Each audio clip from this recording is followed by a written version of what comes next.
Salmo 88 é um salmo que foi escrito por Emã. E Emã, ele era um israelita. Ele era um levita. De acordo com 1 Crônicas, capítulo 6, versículo 33, o Emã, ele era um dos levitas que era responsável pela adoração do templo na época do rei Salomão. Você pode encontrar em 1 Crônicas, no capítulo 6. 1 Crônicas faz um relato a respeito da genealogia dos levitas. Começa falando quem foram os filhos de Levi e vai trazendo todos os seus descendentes.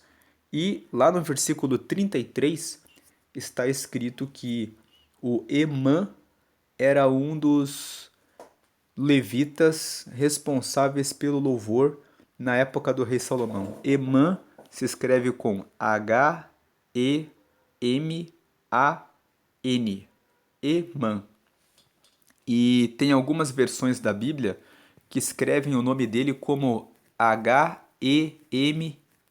com tio. Emã.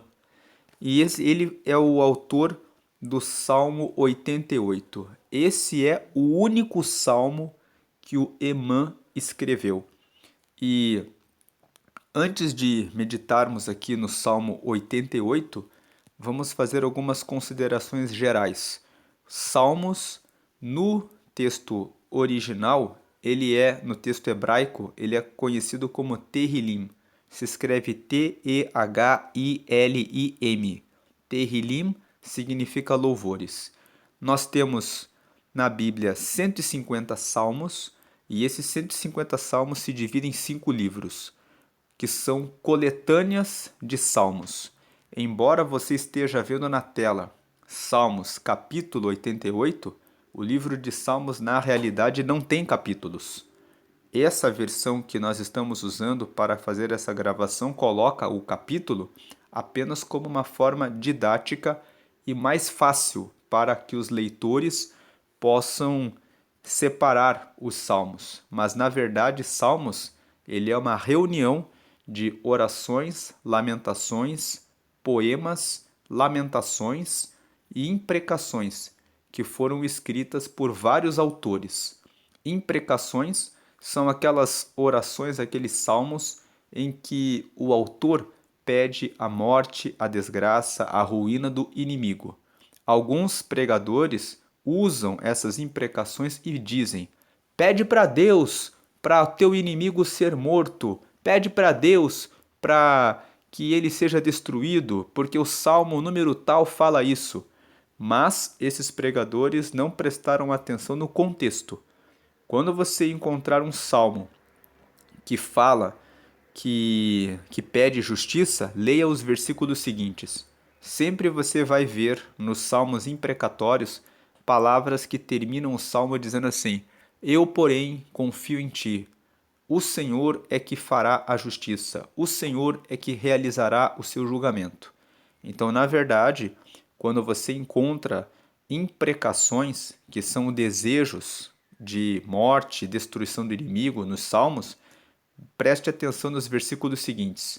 Sempre tem um texto que fala que no final o salmista escreveu aquilo, mas ele deixa a justiça na mão de Deus. Então por que as imprecações estão escritas nos salmos? São momentos, os salmos, eles são louvores a Deus. Nós louvamos a Deus quando nós estamos orando a Deus. E nós louvamos a Deus quando nós somos sinceros. Deus, aquela pessoa fez o mal para mim. O desejo que está no meu coração é que a pessoa morra, é que a pessoa se dê mal, é que a pessoa passe por situações ruins, iguais às que ela me fez passar. Porém, né, eu estou sendo sincero, mas eu sei que eu dependo do Senhor. Então eu confio que essa justiça será feita pelo Senhor. Essa é a palavra final que nós devemos dizer, como os salmos imprecatórios. Eles sempre terminam depositando a confiança em Deus. Então, a imprecação que está em alguns salmos serve para mostrar que uma forma de nós louvarmos a Deus com sinceridade é não escondermos o que há no nosso coração. Às vezes, nós ficamos com inveja de alguém, com cobiça por algo que é do outro. Às vezes nós estamos pensando mal a respeito de alguém, às vezes nós pensamos em falar mal, difamar alguém. Quando fazemos isso, devemos dizer: Deus, o que está no meu coração é ruim, e eu estou sendo sincero e confessando o meu erro e pedindo que o Senhor me limpe. Então a imprecação é uma forma do salmista desabafar e dizer que ele está com raiva, que ele está com uma incomodação pelo seu inimigo. Então não siga essas pregações que falam que você pode orar e dizer que eu lave os meus pés no sangue do meu inimigo, porque tem textos que falam sobre isso. Jesus deu o exemplo quando disse, quando estava sendo crucificado: Pai, perdoa-os porque não sabem o que fazem. E ele disse no Sermão da Montanha, no capítulo 5 de Mateus, no versículo 44, amai os vossos inimigos. Então, os salmos, eles são louvores a Deus. Nós louvamos a Deus quando desabafamos e somos sinceros, mas louvamos a Deus também quando deixamos a vingança e o mal que nos fazem nas mãos de Deus.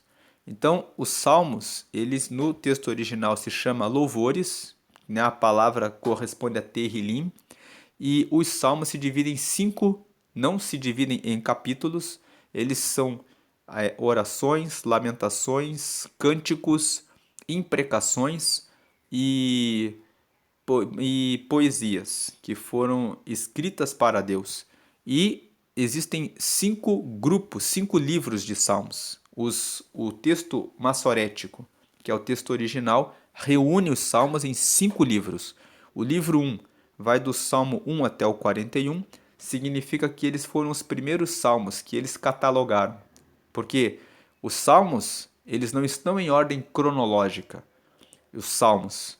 Então, por exemplo, tem salmos que foram escritos antes, outros foram, por exemplo, o Salmo 90 foi escrito por Moisés. E Moisés, ele viveu muitos anos antes do rei Davi.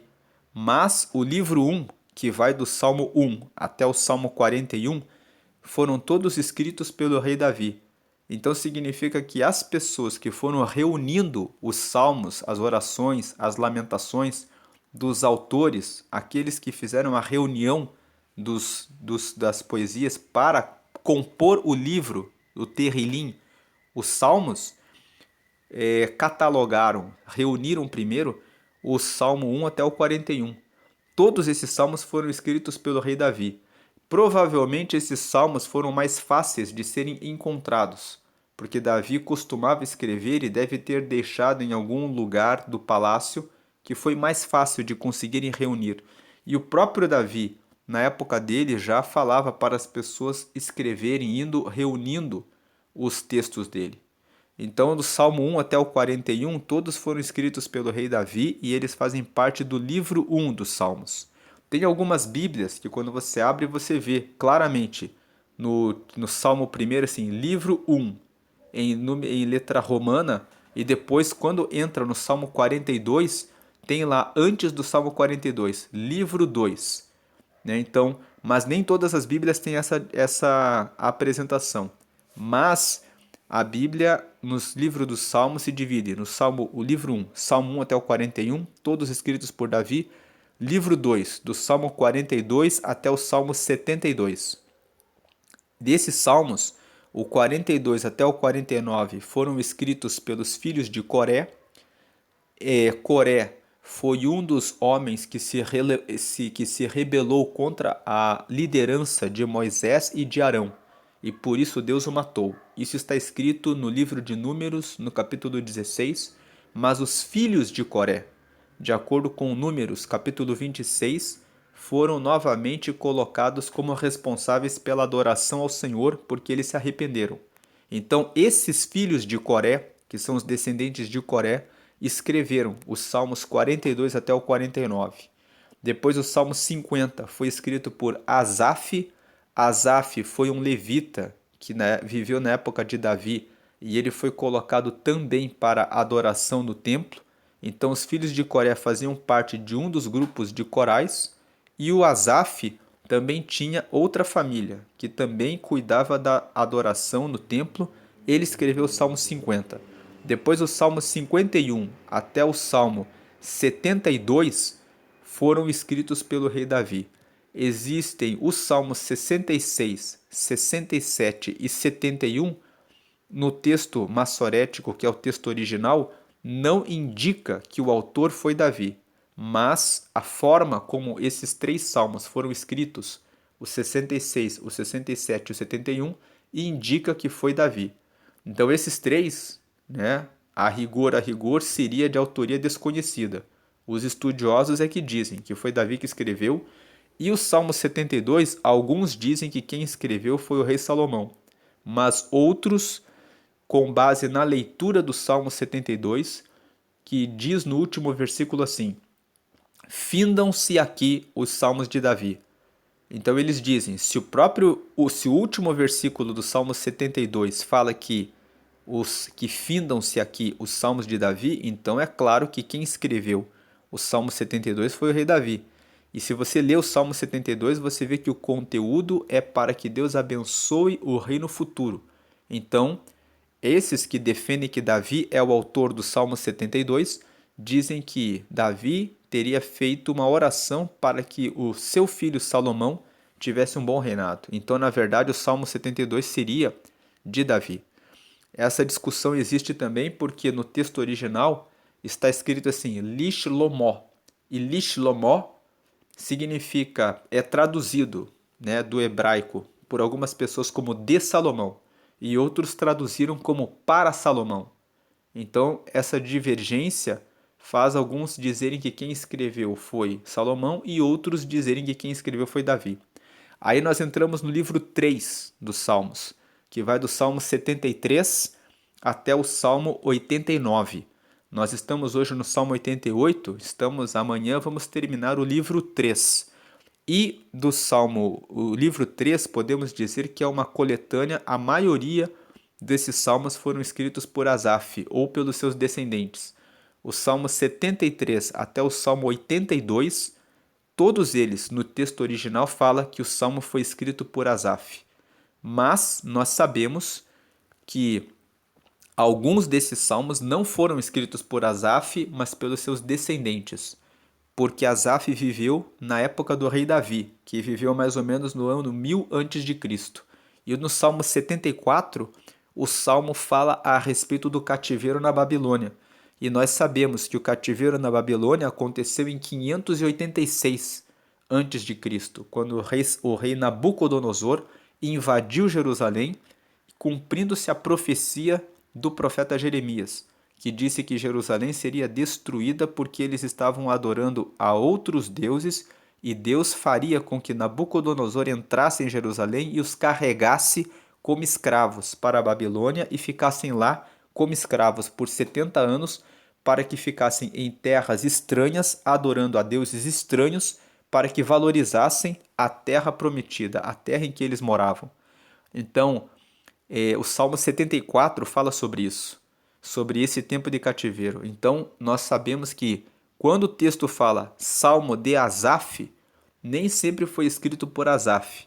Pode ter sido escrito pelos seus descendentes, aqueles que viveram depois de Asaf, mas que eram da mesma linhagem dele e que escreveram sobre o cativeiro na Babilônia. O Salmo 73 até 82, portanto, foram escritos por Asaf ou pelos seus descendentes. Depois o Salmo 83 é de autoria desconhecida, mas a forma como o salmo foi composto faz com que alguns estudiosos digam que esse Salmo 83 foi escrito pelos filhos de Coré.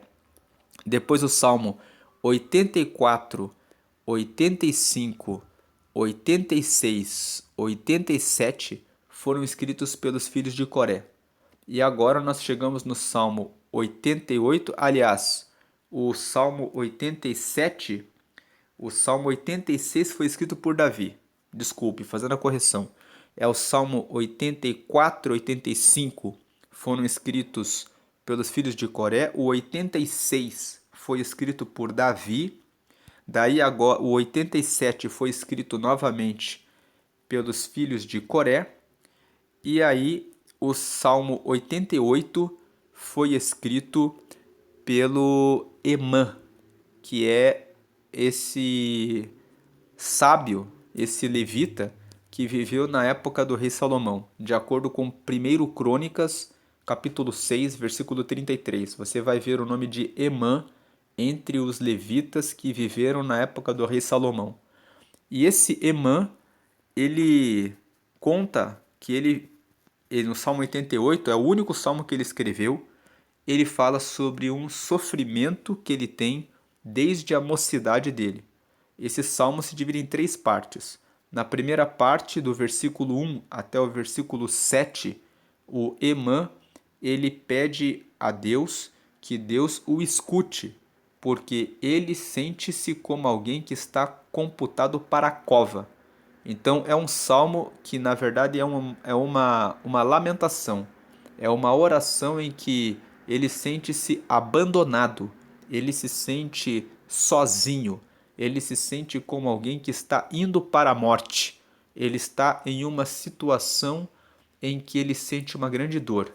Vamos ler aqui os versículos 1 a 7. Essa é a primeira parte. O clamor a Deus numa situação de abandono.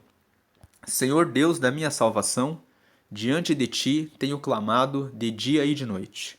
2. Chegue a minha oração perante a tua face. Inclina os teus ouvidos ao meu clamor. Veja que ele tem a sensação de que Deus não está escutando. Ele fala que a minha oração chegue ao Senhor. Incline os teus ouvidos ao meu clamor. E veja que o versículo 1 fala que ele clama dia e noite. E ele tem a sensação de que Deus não está ouvindo. 3. Por que eu peço isso? Porque a minha alma está cheia de angústias e a minha vida se aproxima da sepultura. 4. Já estou contado com os que descem a cova, estou como homem sem forças. 5. Posto entre os mortos, como os feridos de morte que jazem na sepultura, dos quais te não lembras mais, antes os exclui a tua mão. Então aqui os versículos 4 e 5, ele está falando a respeito de alguém que se sente como alguém que já foi contado para a sepultura. Já estou morto. Versículo 6. Puseste-me no mais profundo do abismo, em trevas e nas profundezas. 7. Sobre mim pesa a tua cólera. Tu me abateste com todas as tuas ondas. Veja que ele vê que esse sofrimento que ele está passando vem de Deus. A percepção que o Emã tem é a de que foi o Senhor que me colocou aqui. Foi sobre mim está pesando a tua cólera. Ele tem a percepção de que Deus o está castigando. E aí tem aqui Selá. Selá é uma palavra que significa pausa. Pausa na música, porque isso aqui é um cântico, né? Ele, embora seja uma lamentação, é um cântico também. Então, e o Selá tem 2 propósitos. Na música, ele dá uma pausa e também tem o propósito de gerar a reflexão naquilo que foi cantado. Então tem qual a reflexão que se gera quando nós lemos o versículo 1 até o 7? Que muitas vezes nós estamos assim. Muitas vezes nós passamos por algumas circunstâncias na vida em que nós começamos a orar insistentemente para Deus e clamamos, jejuamos, lemos a palavra e parece que Deus não escuta, parece que Deus não responde.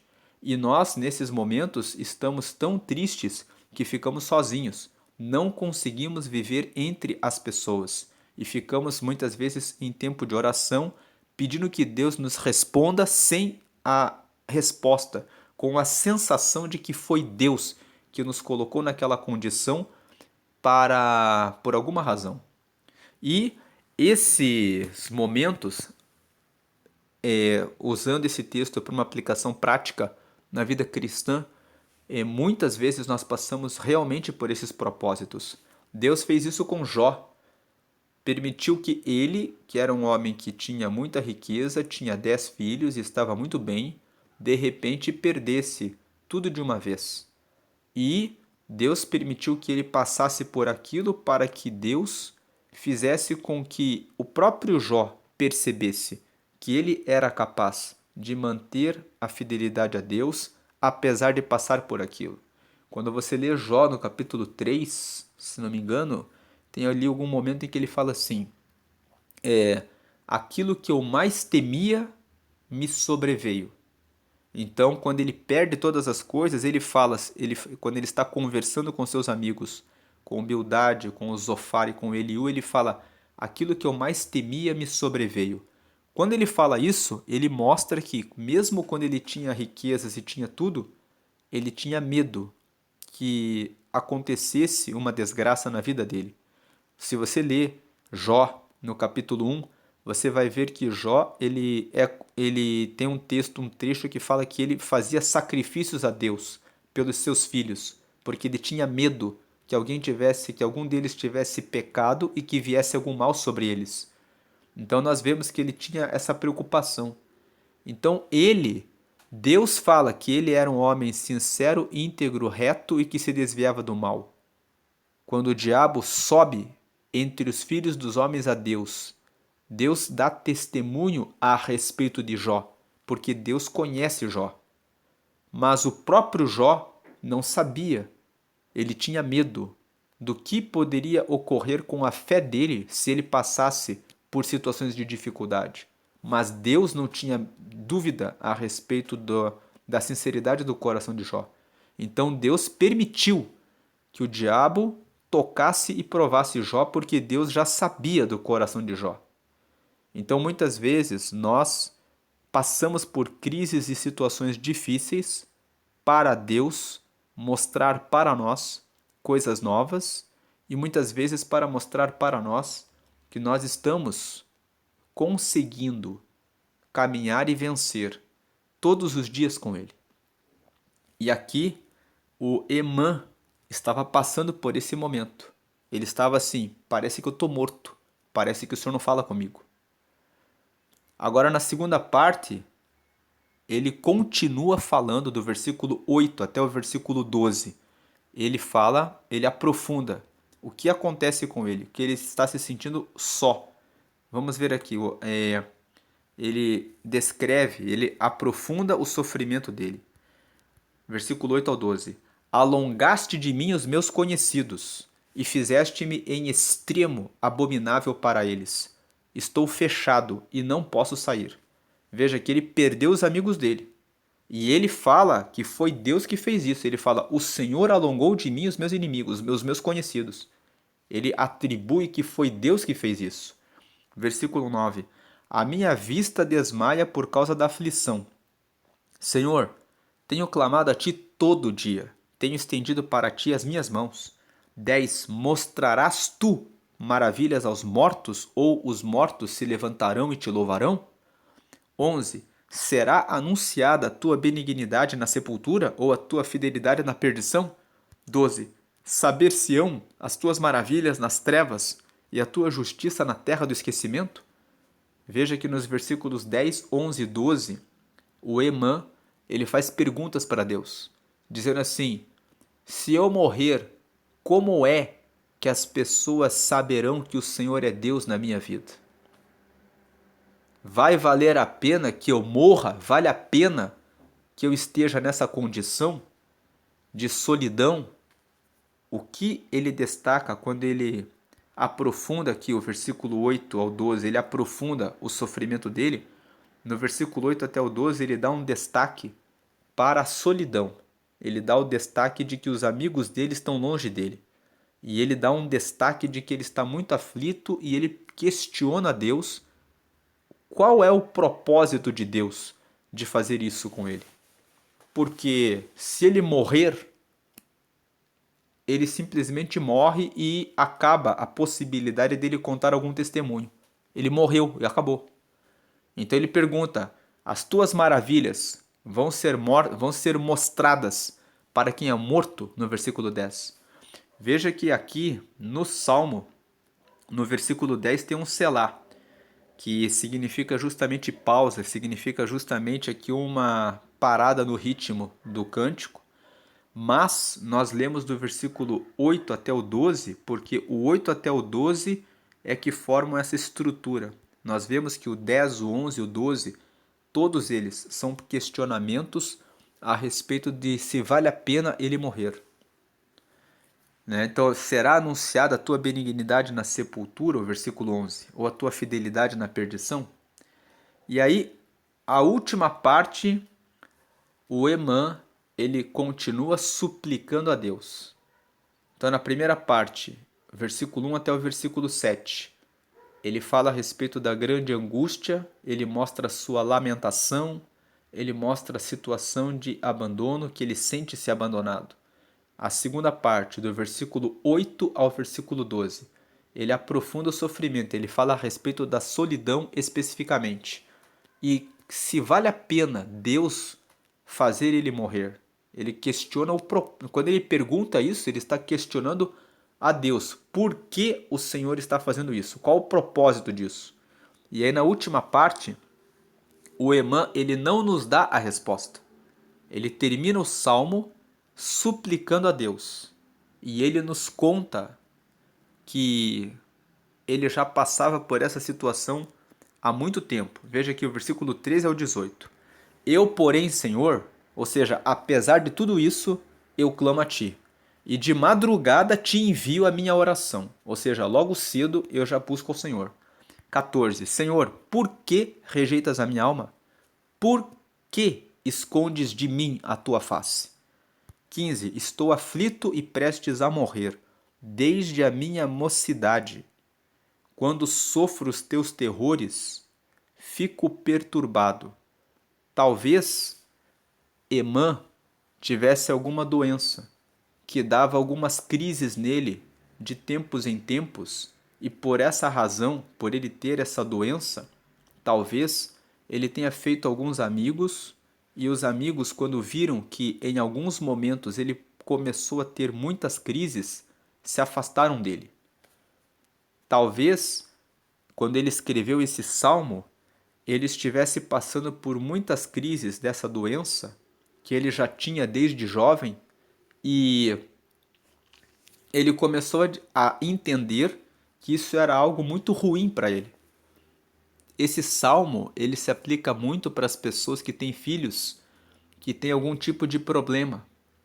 Nós estamos vivendo num tempo em que muitas pessoas têm crises, convulsões, tem pessoas que têm crises de depressão, de ansiedade, tem pessoas que têm deficiências, e que tem pessoas que nasceram perfeitas e viveram até um certo tempo perfeitas, mas de repente sofreram um acidente e ficaram com alguma paralisia ou com algum dano cerebral ou com algum tipo de sequela, e os amigos todos que eram muito próximos foram todos embora, porque agora não querem mais continuar sendo amigos de alguém que tem limitações físicas ou limitações mentais. E talvez ele tenha passado por isso. Então o Salmo 88 ele tem uma aplicação para aqueles que estão passando por exclusão social muitas vezes. Ele escreve aqui: estou aflito e prestes a morrer, desde a minha mocidade. Quando sofro os teus terrores, eu fico perturbado. Só que o Emã, ele tem uma percepção de que é Deus que permite que ele passe por esses sofrimentos. Muitas vezes Deus permite que nós passemos por sofrimentos porque Emã, vamos lembrar, 1 Crônicas 6,33, era um dos levitas que ficavam no templo cuidando da adoração ao Senhor. Então talvez Deus conhecia Emã. Talvez, se ele estivesse perfeito, ele não ficaria ali no templo. Não estou afirmando nada. Estou apenas pensando a respeito desse texto, que muitas vezes Deus ele nos ama e nos coloca em circunstâncias para que nós possamos entender o valor do louvor a Ele. Porque o texto de 1 Crônicas 6,33 fala que ele foi contado entre um dos levitas, entre um dos que ficavam responsáveis pela adoração a Deus. Então, versículo 16: a tua ardente indignação sobre mim vai passando, os teus terrores fazem-me perecer. A visão que ele tem é o Senhor que permite isso comigo. E eu vou passando sofrimentos, eu estou sofrendo, estou carregando isso, porque tudo é uma permissão de Deus. Versículo 17: Como águas me rodeiam todo dia, cercam-me todos juntos. 18: Afastaste para longe de mim amigos e companheiros. Os meus íntimos amigos agora são trevas.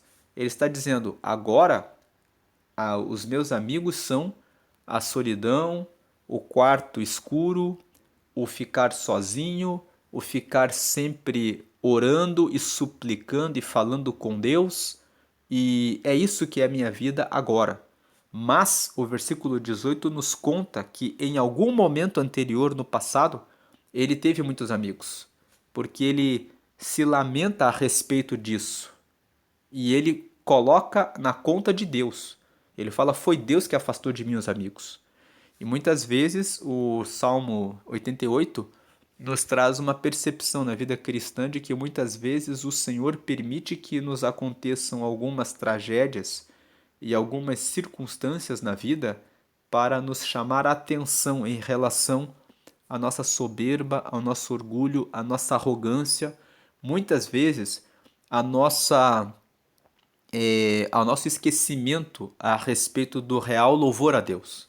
E Deus muitas vezes, para atrair a nossa atenção, permite que venham situações de trevas para que nós possamos nos voltar a buscar a Ele. Nós vemos que nesse Salmo 88 ele está numa busca, ele está buscando a Deus de dia e de noite, ele está o tempo todo falando com Deus e ele está dizendo: Deus, por que o Senhor não me responde? E ele mostra uma preocupação com a resposta de Deus. Então, Paulo fala em Romanos, capítulo 8, versículo 28. Todas as coisas cooperam para o bem daqueles que amam a Deus. Mas uma coisa Emmanuel mostra. Ele tinha uma firmeza muito grande com Deus. Porque mesmo quando as coisas estavam assim como estavam, ele ficou conectado com Deus. Ele falou: as coisas que acontecem na minha vida, elas acontecem apenas porque Deus é que permite. Isso mostra que ele conhece a soberania de Deus. Isso mostra que ele, no meio de todas as angústias, ainda assim ele buscou a Deus. Ele reconhecia Deus em primeiro lugar na vida dele. Então, não importa o que aconteça na sua vida, honre sempre a Deus. É Deus que tem as respostas e é Ele que sabe por que Ele está permitindo a luta e a treva e a doença e a prova que vem sobre nós. Ele sabe todas as coisas, devemos honra e glória sempre a Ele.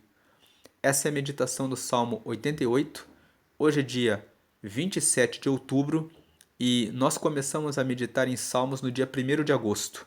Vamos até o Salmo 150. Todos os dias nós estamos meditando num Salmo. Vamos entrar em novembro e dezembro até chegarmos no Salmo 150. E em cada um dos meses, todos os meses, nós meditamos em Provérbios. Quem medita em Provérbios todos os meses, durante 2 anos, torna-se mais sábio para tomar decisões mais sábias na vida. E quem lê todos os meses Provérbios e aplica durante 5 anos, fica mais próspero. Então, aqui no mês de outubro, nós estamos colocando um vídeo de uma série chamada Leituras em Provérbios. E hoje eu vou deixar aqui Leituras em Provérbios 27. Provérbios 27 nos traz muitos conselhos a respeito de cuidar da nossa vida, cuidar da nossa família, cuidar dos nossos negócios, das nossas riquezas. E é um provérbio que traz conselhos a respeito da presunção. O versículo 1 de Provérbios 27 fala: Não presumas do dia de amanhã, porque não sabe o que trará. Então ele fala para não sermos presunçosos. Relacionando o Provérbios 27 com o Salmo 88, o Emã aqui, ele teve um tempo em que estava cheio de amigos, mas de repente passou por um tempo novo, onde passou por várias crises que talvez ele não esperasse que fosse passar. Então, o Provérbios 27 começa no versículo 1 falando a respeito disso. Não presumas do dia de amanhã, pois não sabe o que o amanhã trará.